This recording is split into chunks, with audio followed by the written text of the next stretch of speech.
Bonjour, je suis Guillaume Marmin, je suis artiste plasticien et je suis très heureux d'être à Bernay pour Magnétique Festival. Bonjour, je m'appelle Stéphane Ristov, je suis bulgare, je suis connu aussi en Mr Smith. Moi c'est Kiran Lorette, on me surnomme Ranky B3T, c'est mon nom d'artiste. Je suis architecte, scénographe, plasticien. Bonjour, je m'appelle Pablo, j'interviens au sein du collectif Bandivision. J'ai préparé le mapping qu'on a pu voir sur la façade de l'abbatiale. Je suis vidéaste et musicien. Audrey Tirard, je suis vidéaste spécialisée en mapping et donc j'interviens avec Bandivision pour cet événement. Mon nom est Charlie Hieronymi et je suis le manager du collectif Spot qui a pour but de faire connaître la transition énergétique par des moyens créatifs. Globalement, je crée des installations qui mettent en jeu la lumière et le son dans un espace. J'essaie de donner corps à ces flux visuels et sonores. On fait partie du même collectif, le collectif Microclimat, qui est un collectif parisien qui organise des événements culturels, festifs depuis plus de 10 ans. Moi je suis scénographe du collectif, Stéphane est un DJ du collectif. Du coup oui, on travaille ensemble. Même on partage des idées ensemble, mais après on a chacun un peu notre rôle. Alors Bandivision, c'est un collectif qui a été créé en 2011 autour de l'expérimentation vidéo sous plusieurs formes. Donc ça prend parfois la forme du vidéomapping. On a fait aussi de la stéréoscopie. On a fait aussi des clips pour des musiciens. J'ai aussi fait beaucoup de contenu pour ma part, pour mon projet personnel qui s'appelle Jean-Paul Dub. Et donc j'ai fait beaucoup de contenu vidéo pour moi-même. Nous sommes un collectif de 5 personnes qui sont issues de la communication, du design. Le collectif a été créé dans l'idée de mieux faire comprendre les enjeux de la transition énergétique et de la transition écologique par des moyens assez simples, mais qui ne soient pas simplifiés. L'installation qu'on présente, elle s'appelle Two Lines et elle a été vraiment conçue pour le site de l'abbatiale, elle n'existait pas avant. Et donc dans ce lieu qui est quand même magnifique, assez épuré, avec cette perspective dingue, voilà, j'ai imaginé cette installation composée de 2 lignes lumineuses et de diffusion sonore. On réfléchit beaucoup avec le lieu qu'on nous donne pour faire une installation artistique. On nous a donné la salle capitulaire comme espace d'expression, qui a un fort potentiel déjà symbolique autour de l'abbaye. Du coup, on a décidé de jouer avec l'architecture du lieu en utilisant une sphère, orbe aussi en vieux français. On parle d'orbe fantomatique, c'est l'espèce d'entité qui vient hanter les lieux. Pour cette œuvre-là, on avait besoin d'une dimension musicale pour renforcer la symbolique de l'œuvre. Stéphane est musicien et un très bon musicien, il a composé la bande-son qui accompagne l'œuvre. Moi, je travaillais la musique, j'ai pensé au lieu, j'ai fait des recherches aussi sur la musique des sphères et j'ai utilisé des harmonies divines, qui sont, disons, pour entrer bien dans le concept de ça. Donc festival magnétique, pour moi ça renvoyait directement à l'univers, on va dire, onirique, rêverie. Donc on est arrivé progressivement à l'hypnose. L'idée donc est arrivée assez rapidement d'une mise sous hypnose un peu fantasmée du bâtiment. Voilà.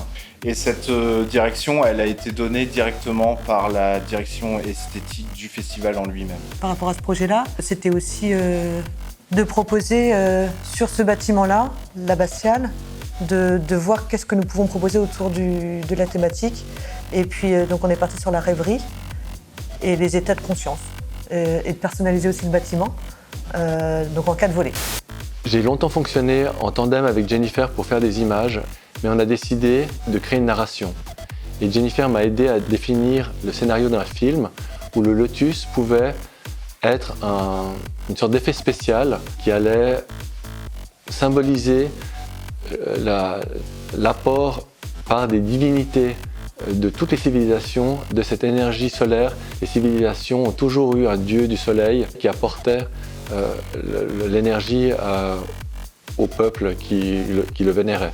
Et on est reparti sur cette symbolique et le lotus est le symbole de cette énergie du soleil qui est ramenée aux hommes après la période de l'utilisation du pétrole. Ce lotus, qui devait à la base être un effet spécial d'un film, est devenu une installation à part entière. Elle a été créée pour ce film, mais aujourd'hui, elle est le symbole de cette transition énergétique à part entière, sans même que le film existe.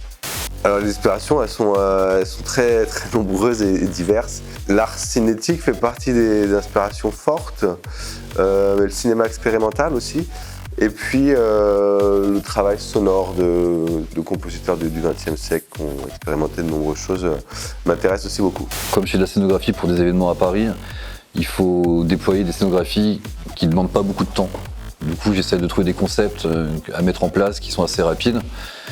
Mais c'est la première fois où je viens vraiment mélanger lumière, son, calibré au rythme de l'œuvre et du laser et de la lumière et de la musique, voilà, tout ça. Il nous faut un lieu avant de créer une œuvre en fait. On ne crée pas une œuvre pour mettre dans un lieu, mais on crée une œuvre par rapport au lieu. Alors moi, mes inspirations premières, c'est le cartoon, l'univers rétro-futur, beaucoup de films aussi évidemment, que ce soit les films, on va dire, classiques, les films d'animation, et on transpose ces inspirations dans nos travaux. Et puis je compléterai aussi sur la source d'inspiration sur l'expérimental. J'adore. J'ai travaillé pour le gouvernement suisse à l'organisation d'une conférence ministérielle sur les questions liées au changement climatique déjà en 2010.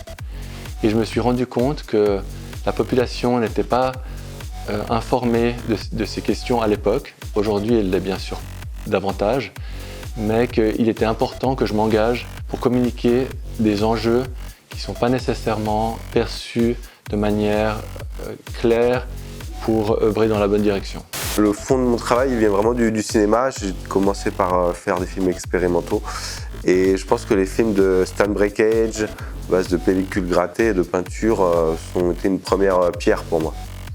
Le premier contact avec l'art numérique, c'est vraiment le premier logiciel que j'ai trouvé pour composer de la musique, faire de la musique.